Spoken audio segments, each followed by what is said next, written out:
Hi friends, എല്ലാവർക്കും പുതിയൊരു വീഡിയോയിലേക്ക് സ്വാഗതം. അപ്പോൾ ഇന്ന് എൻ്റെ കൊച്ചു സന്തോഷം പങ്കുവയ്ക്കാൻ വേണ്ടി വന്നതാണ് കേട്ടോ. വേറെ ഒന്നുമല്ല, ഞാൻ ആദ്യമായിട്ട് നട്ട എൻ്റെ താമരയിൽ മൊട്ട് വന്നിട്ടുണ്ട്. 2 മൊട്ടുകളാണ് വന്നിട്ടുള്ളത്. ട്യൂബറാണ് കേട്ടോ ഞാൻ നട്ടിട്ടുള്ളത്. അപ്പോൾ ആദ്യമായിട്ടാണ് ഞാൻ താമര നടുന്നതും അതിൽ ഇതുപോലെ നല്ല 2 മൊട്ടുകൾ വരുന്നതും. അപ്പോൾ പൂച്ചെടികൾ നടുന്നവർക്ക് അറിയാമല്ലേ, നമ്മൾ നട്ട ഒരു ചെടിയിൽ ഒരു മൊട്ടൊക്കെ വന്നാൽ എന്ത് സന്തോഷമാണ് നമുക്കല്ലേ. അപ്പോൾ ഞാൻ ഇതുപോലെ ആമ്പൽ നട്ടിട്ടുണ്ട്. ഇത് ആമ്പലിൽ നമുക്ക് പൂ വിരിയുന്നുണ്ട് കേട്ടോ. ഡെയിലി ഓരോരോ പൂവെങ്കിലും ഉണ്ടാവുന്നുണ്ട്. 2 എണ്ണമാണ് വൈറ്റ് ആമ്പലുള്ളത്. ഇത് 2 ഇതിലായിട്ടാണ് നട്ടിട്ടുള്ളത്. 2 പൂക്കളുണ്ട്.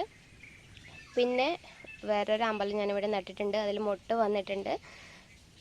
പിന്നെ വേറെ ഒന്നുണ്ട്. പിന്നെ ഇതുണ്ടല്ലോ, ഞാൻ ഓൺലൈനായിട്ട് വിത്ത് വാങ്ങിയിട്ട് നട്ടതാണ് കേട്ടോ. അപ്പോൾ ഓൺലൈനിൽ ഫ്ലിപ്കാർട്ടിൽ നിന്നാണ് ഞാൻ ഇതിൻ്റെ വിത്ത് വാങ്ങിയത്. അപ്പോൾ അതിൽ ഒരുപാട് പേര് കമൻറ്റ് ചെയ്തത് കണ്ടു, 1 വർഷമൊക്കെ കഴിഞ്ഞാൽ ഇതിൽ പൂവ് വരുന്നില്ല എന്ന്. അപ്പോൾ എനിക്കിവിടെ സ്റ്റാൻഡിങ് ലീഫ് വന്ന് തുടങ്ങിയിട്ടുണ്ട്. സ്റ്റാൻഡിങ് ലീഫ് വന്നാൽ പെട്ടെന്ന് തന്നെ മൊട്ട് വരുന്നതെന്നൊക്കെ പറയുന്നത് കേട്ടിട്ടുണ്ട്. അറിയില്ല, ഇതിൻ്റെ ബാക്കി ഡീറ്റെയിൽസൊക്കെ ഞാൻ പിന്നീട് അപ്ഡേറ്റ് ചെയ്യാം കേട്ടോ. അപ്പോൾ ഈ ഒരു കുഞ്ഞ് സന്തോഷം പങ്കുവയ്ക്കാൻ വേണ്ടി വന്നതാണ്. അപ്പോൾ ഇത് വിരിഞ്ഞതിന് ശേഷം ബാക്കി വീഡിയോ എടുത്തിട്ട് നിങ്ങൾക്ക് കാണിച്ചു തരാം കേട്ടോ. Thank you for watching.